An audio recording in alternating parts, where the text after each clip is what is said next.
جب حضرت مہدی کی قیادت میں مسلمان صاحب ایمان اہل عرب یہودیوں اور عیسائیوں کی طاقت سے ٹکرائیں گے تو ان کی مدد کے لیے دو جانب سے اللہ تعالیٰ کچھ بھیجیں گے مدد۔ ایک تو آخری مرحلے میں مدد آئے گی حضرت مسیح عیسیٰ ابن مریم کا نزول، جو یہودیوں کی طرف رسول بنا کر بھیجے گئے تھے۔ انہیں یہودیوں نے اپنے خیال میں سولی پر چڑھا دیا، لیکن اللہ نے فرمایا وما صلبوہ وما قتلوہ ولکن شبہ لہم بل رفعہ اللہ الیہ، اللہ تو اپنی طرف اٹھا کر لے گیا۔ اور احادیث صحیحہ جو کہ ہمارے ہاں متواترہ کے درجے میں، وہ احادیث جو صحیح ہے کی ہیں، ان سے ثابت ہے کہ حضرت عیسیٰ ابن مریم دوبارہ زمین پر آئیں گے۔ اور یہودیوں کا سب سے بڑا سرغنہ جو خود مسیح ہونے ہی کا دعویٰ کر رہا ہوگا، مسیح الدجال، اسے حضرت مسیح قتل کرے گا۔ لیکن ایک دوسری حدیث سے معلوم ہوتا ہے کہ مشرق سے فوجیں آئیں گی حضرت مہدی کی مدد کے لیے۔ یخرجون ناس من المشرق یؤدون للمہدی یعنی سلطانہ، مشرق کی طرف سے فوجیں آئیں گی کہ جو مہدی کی حکومت کو مستحکم کریں۔ خراسان کا لفظ آتا ہے ایک دوسری حدیث میں، خراسان سے سہ عالم چلیں گے، انہیں کوئی نہیں روک سکے گا یہاں تک کہ وہ یروشلم میں جا کر رسم ہو جائے گا۔ اور حضور کے زمانے میں اچھی طرح سمجھ لیجئے، ہند کسے کہتے تھے حضور کے زمانے میں؟ پاکستان ہند میں شامل نہیں تھا، سندھ تو ہند، سندھ ایک مکمل ملک تھا، ہند اس کے بعد شروع ہوتا تھا۔ یہ راجپوتانے کا اور تھر کا ڈیزرٹ جو ہے، اس سے آگے جو ہندوستان ہے وہ ہند تھا۔ یہ جو ہمارا پاکستان ہے یہ ہمیشہ ہند میں شامل نہیں رہا۔ حضور کے زمانے میں بالخصوص سندھ و ہند، دریائے سندھ چلا آ رہا ہے، یہ ساری ٹریبیوٹریز جو پنجاب کے اندر اس کی ہیں، یہ سب ایک علیحدہ ملک جو اس زمانے میں سندھ کہلاتا تھا۔ اور نمبر دو یاد کیجئے، اس زمانے میں خراسان ایک علاقہ تھا جس میں موجودہ افغانستان کا 2/3 تھوڑا سا حصہ ایران کا، اور جہاں تک میں تحقیق کر سکا ہوں آج تک پاکستان کا بھی علاقہ، خاص طور پر مالاکنڈ ڈویژن جو خراسان میں شامل ہے۔ خراسان سے سہ عالم چلیں گے جو جا کر یروشلم میں نصب ہوں گے۔ یہاں بھی ایک نکتہ نوٹ کر لیجئے، پہلے بھی یروشلم ہم سے چھینا تھا، کس نے چھینا تھا؟ عیسائیوں نے، کروسیڈر۔ واپس کون لیا، کس نے لیا؟ عربوں میں دم نہیں تھا، عرب عیاشیوں کی وجہ سے کھوکھلے ہو چکے، واپس لینے والا صلاح الدین ایوبی، کرد خون۔ اب دوبارہ یروشلم لیا جا چکا۔ چھینا کن سے گیا؟ عربوں سے۔ عرب واپس لے سکتے ہیں؟ کوئی اندیشہ اگر ہو سکتا تھا عراق کے بارے میں کہ شاید اس کے ایٹمک داغ نکل آئے، جو سازش کی گئی، جس طرح اس احمق اور پاگل صدام حسین کو دام میں پھنسایا گیا۔ 100 دام، 100 جال، دام کہتے ہیں جال کو، 100 دام اس میں جو پھنسا ہے، تو اگلا پچھلا کھایا پیا سب پگلوا لیا۔ اور ہے کون؟ اس کے پاس ایٹمک ہتھیاروں کا ذخیرہ موجود، اور کسی کے وہ ایٹمک دانت بھی نکلنے نہیں دے رہے۔ پاکستان کے اوپر کتنا دباؤ، اور ہمیں نہیں پتا کتنا کچھ دباؤ قبول کیا جا چکا۔ یہ تو سبھی مانتے ہیں، قید کر دیا گیا، روک دیا گیا، آگے تو نہیں بڑھ رہا، تو سبھی مانتے ہیں۔ رول بیک بھی ہو گیا یا نہیں کچھ پتہ نہیں، لیکن کسی صورت یہ نہیں تسلیم کریں گے، قبول کریں گے کہ کسی مسلمان ملک کے پاس ایٹم بم آ جائے۔ یہودیوں کے پاس ذخیرہ موجود، سب جانتے ہیں۔ بہرحال یہ جان لیجئے، اس علاقے سے امید ہوتی ہے سندھ اور خراسان۔ حالات بہت خراب ہیں ہمارے، اور حالات بہت خراب ہیں افغانستان کے بھی، لیکن حالات کے بدلتے اللہ تعالیٰ کی مشیت کے تحت دیر نہیں لگاتا۔ سیرت نبوی میں مجھے نظر آتا ہے سن 10 میں، 10 نبوی، ہجرت سے 3 سال پہلے، 2.5 سال پہلے، کہیں سے کوئی امید کی کرن نظر نہیں آتی تھی کہ عرب میں اسلامی حکومت قائم ہو جائے۔ 10 برس ہو چکے محمد رسول اللہ کو دعوت دیتے ہوئے، اور ابھی تک بمشکل 125 آدمی ہے، اپنے بل پر، اپنے طاقت پر مکے میں رہ بھی نہیں سکتے۔ کیسے ہو جائے گا؟ کہاں سے ہو جائے گا؟ میں آج پوچھتا ہوں، کوئی سر بتائے، کہیں سے کوئی امید کی کرن اس وقت نظر آتی ہے؟ اس ماحول میں لے جائیے، اگلے 3 سال میں کیا ہو گیا؟ پہلے سال 6، اگلے سال 12، اس سے اگلے سال 72، اور بیعت عقبہ ثانیہ، ہجرت، اور وہاں سے اب حضور کی طرف سے انیشیٹ شروع ہو گیا، انیشیٹو۔ تو ہم یہ کہہ سکتے ہیں اللہ تعالیٰ کی قدرت، اللہ کی مشیت۔ یہ یقین ہے کہ دنیا کے خاتمے سے پہلے نظام خلافت قائم ہوگا، اور تمام دنیا میں ہوگا۔ ظاہر ہے کہیں پہلے کسی ایک جگہ سے ہوگا، جیسے حضور کے زمانے میں ہوا، اگر بیک وقت پوری دنیا میں ہو سکتا تو حضور کے دست مبارک سے ہوتا. اگر حضور کے دست مبارک سے بھی ایک ملک میں ہوا, جزیرہ نماء عرب میں ہوا, پھر حضور کے امتی ہے نا, ابو بکر ہے, عمر ہے, عثمان ہے, صحابہ کرام کی فوجیں نکلی ہیں, امتی ہے, امتیوں کے ہاتھوں اس کی توسیع ہوئی. اب بھی یہی ہوگا, کسی ایک علاقے میں ہوگا. میرا گمان ہے, میں یہ یقین سے نہیں کہہ سکتا, گمان بھی میرا ان احادیث کی روشنی میں ہے جو میں نے آپ کو بتا دی اور موجود ہے اس کتاب کے. علامہ اقبال نے بھی انہی کے حوالے سے کئی کہا ہے, میرے عرب کو آئی ٹھنڈی ہوا جہاں سے, میرا وطن وہی ہے, میرا وطن وہی. اس علاقے سے کچھ ہونے والا ہے اور ہوگا انشاءاللہ. میری زندگی میں نہ ہو, آپ کی زندگی میں نہ ہو, کوئی پرواہ نہیں. حضرت حمزہ تو شہید ہو گئے غزوہ احد میں, 5 سال کے بعد حضور مکے میں داخل ہوئے ہیں فاتح کی حیثیت سے.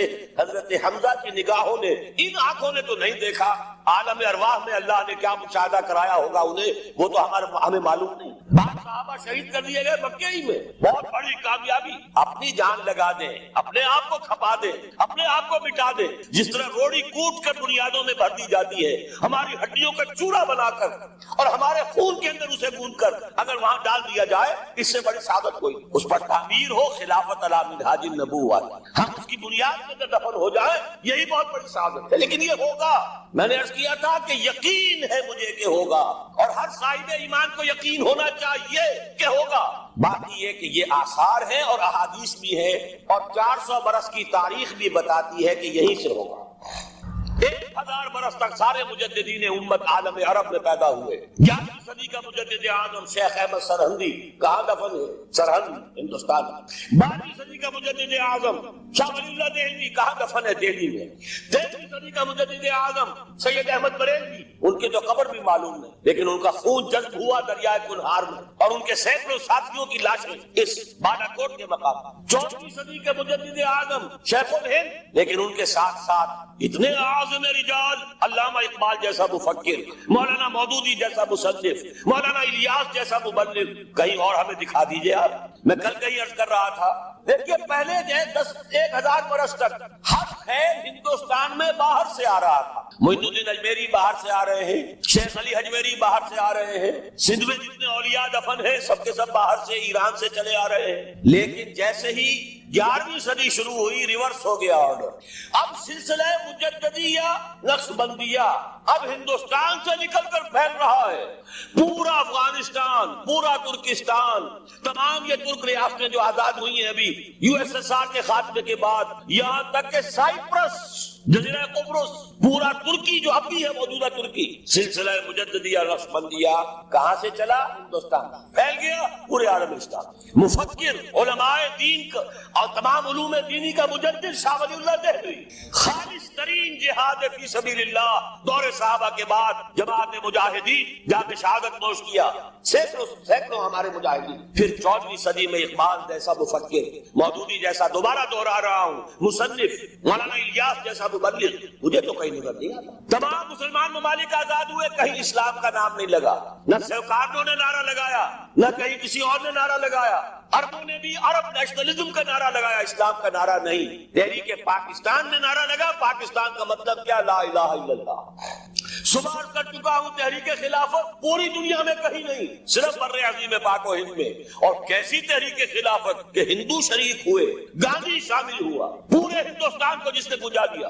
یہ دوسری بات ہے کہ جب خود مصطفیٰ کمال نے ختم کر دیا تو کیا کرتے, مدعی سست گواہ نوٹ کرنے کی بات. اسلام کے بارے میں حضور نے فرمایا تھا, بدا الاسلام غریبا وسیعود کما بدا فطوبی للغرباء. اسلام کا آغاز تو ہوا تھا اس حالت میں کہ وہ بہت ہی اجنبی تھا, کوئی اس کا جاننے پہچاننے والا تھا ہی نہیں. دوبارہ اگرچہ اس کے بعد حکومت تو آ گئی, ایک دور آ گیا, اسلام کا غلبہ ہو گیا, لیکن ان قریب اسلام دوبارہ غریب ہو جائے گا, دوبارہ اجنبی ہو جائے گا. ان قریب سیعود, سین کے ساتھ جب عربی زبان میں فعل مستقبل بنتا ہے, سوفا وہ ذرا دور کی بات ہے, لیکن بس سیعود ان قریب وہ دوبارہ غریب ہو جائے. فطوبی للغرباء, تو مبارکباد اور تہنیت ہے ان لوگوں کے لیے جو اسلام کی غربت کے دور میں خود بھی غریب ہو جائیں, خود بھی اجنبی ہو جائیں. لوگ انہیں دقیانوسی کہیں, یہ ابھی تک چمٹے ہوئے ہیں سنت رسول کے ساتھ, یہ ابھی تک انہی چیزوں کے لیے دقیانوسی لوگ ہیں.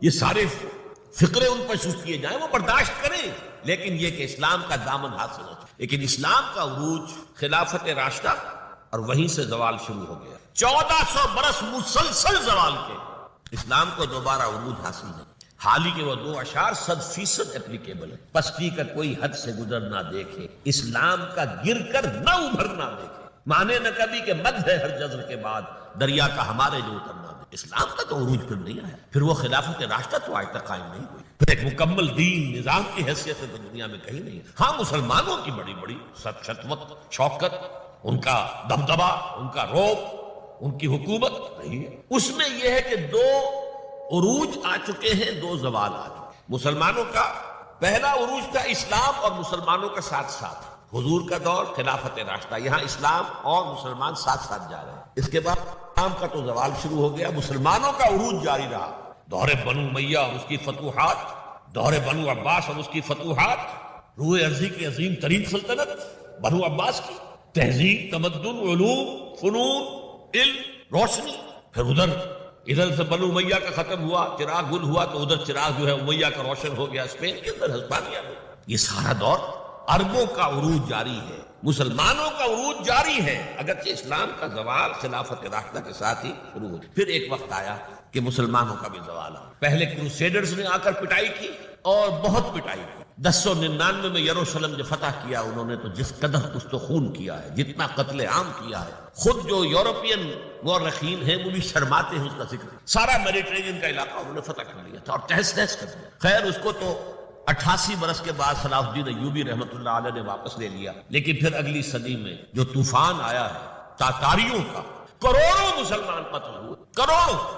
1258 میں سقوط بغداد اور خلافت بنو عباس کا ٹمٹماتا ہوا چراغ روشن، مستعصم باللہ کو گھسیٹ کر محل سے نکالا، جانور کی ایک کھال کے اندر لپیٹا، اور تاتاریوں نے اپنے گھوڑوں کی صحبت علیہ کچل دی۔ اور شیخ سعدی نے کہا آسماں را حق بود در خون بارت بر زمین بر زوال ملک مستعصم امیر الموت۔ یہ عربوں کا زوال، اور نوٹ کر لیجئے پلیز، اس وقت سے عرب امت مسلمہ کی قیادت سے معزول کر دیے، آج تک معزول ہے۔ دوبارہ عروج مسلمانوں کو ہوا، لیکن وہ ایک معجزہ۔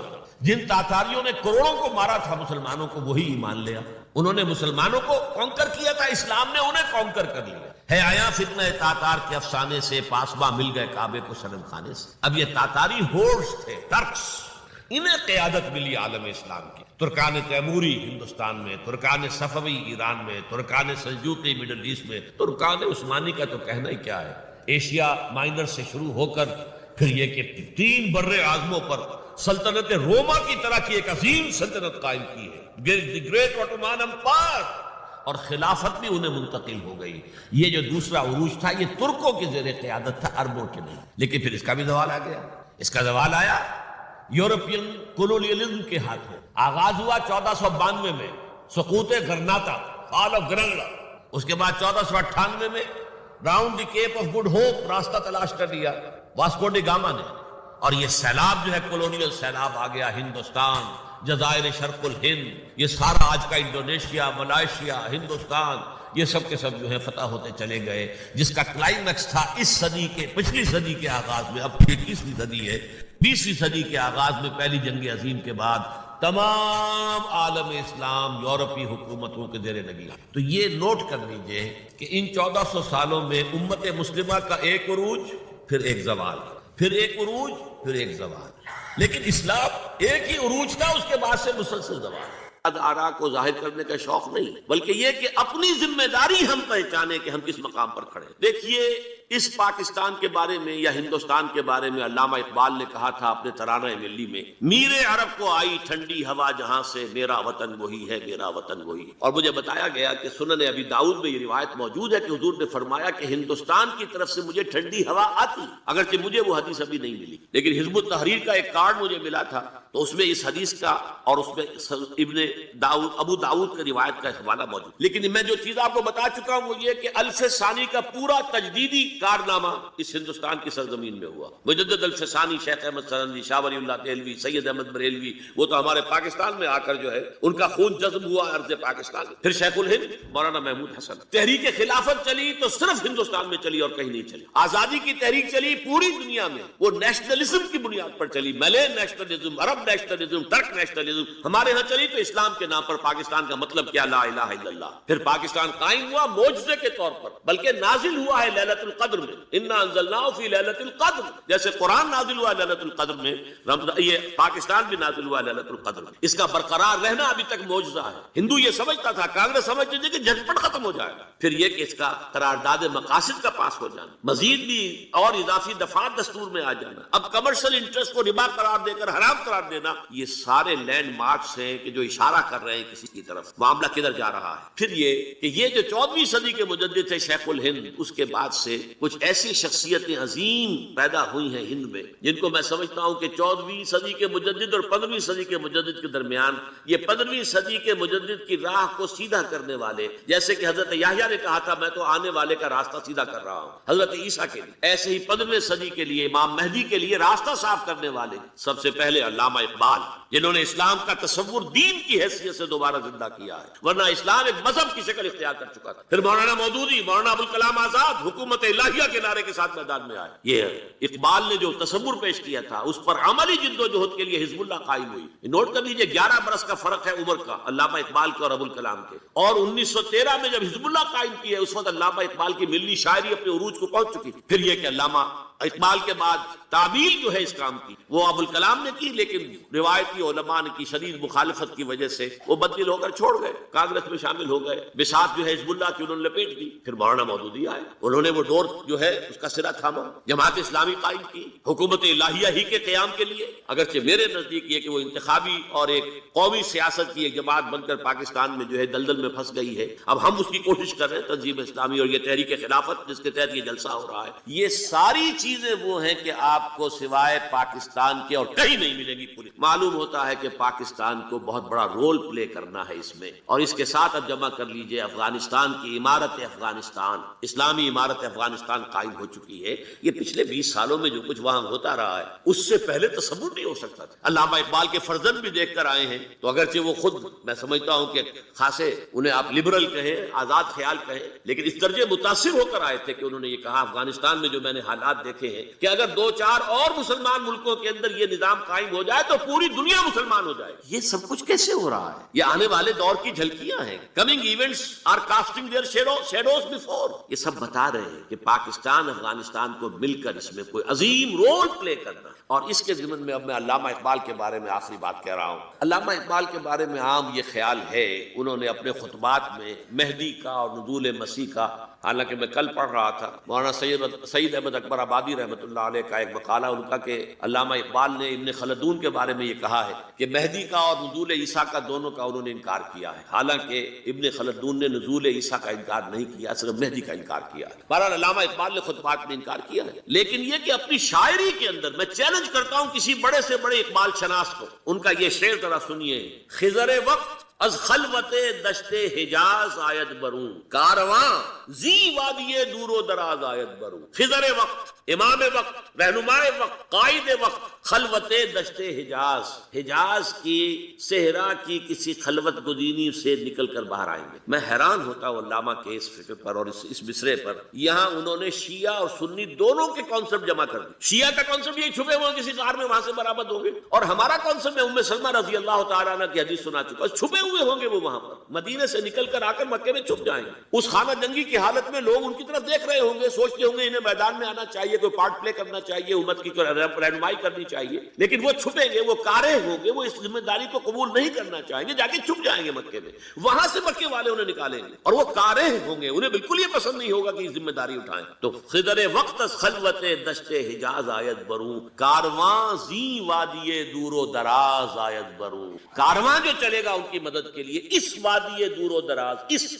عظیم وادی دور و دراز، یہ وادی سندھ ہے. وادی سندھ جو ہے ہم سمجھتے ہیں کہ صرف یہ پاکستان اور پنجاب جو ہے یہ اس میں شامل ہے، سندھ اور پنجاب نہیں، افغانستان کا پورا مشرقی علاقہ اس میں شامل ہے. جیسے دریائے جیلم سندھ میں جا رہا ہے، جیسے دریائے گلگت سندھ میں آ کر ملتا ہے، جیسے دریائے چناب اور راوی اور جیلم اور یہ سب جا رہے ہیں اور آ رہے ہیں، اسی طرح دریائے کابل کہاں سے آ رہا ہے، دریائے گومل کہاں سے آ رہا ہے، ٹوچی کہاں سے آ رہا ہے. یہ سارا جو ہے ڈرین جو ہو رہا ہے، ایسٹرن جو ہے پارٹ آف آف افغانستان، یہ سب وادی ہے، اس وادی کے یہ دو حصے ہیں، ایک حصہ جو ہے یہ ادھر پاکستان میں ہے اور اسی وادی کا دوسرا حصہ جو ہے وہ افغانستان میں ہے۔ کارواں زی وادی دور و دراز آیت برو، کارواں چلے گا یہاں سے، یخرج ناس من المشرق یؤتون للمہدی یعنی سلطان ہی، مشرق سے فوجیں چلیں گی کہ جو مہدی کی حکومت قائم کریں گی، اور یخرج من خراسان رایات سود، اور خراسان سے سیاہ پرچم چلیں گے کہ جن کا رخ کوئی موڑ نہیں سکے گا، حتیٰ تنصب بإیلیا، یہاں تک کہ وہ جا کر یروشلم کے اندر نصب ہو جائیں گے۔ حضرات، میں ایک میری گفتگو کا حصہ باقی تھا لیکن میں اسے چھوڑ رہا ہوں، اس لیے کہ گلوبلائزیشن جو اس کی ہوگی، جو خلافت علی منہاج النبوہ کی تجدید کامل حضرت مہدی کے ہاتھوں عرب میں ہوگی، اس سے پہلے اس کے لیے محنت، کوشش، جد و جہد پاکستان اور افغانستان میں ہو چکی ہوگی جو اسے سپورٹ کرے گی اور وہاں جا کر حکومت قائم کرے گی۔ اس کے بعد گلوبلائزیشن کا جو مرحلہ اس کا ہے وہ حضرت مہدی کے ہاتھوں نہیں ہے، وہ حضرت عیسیٰ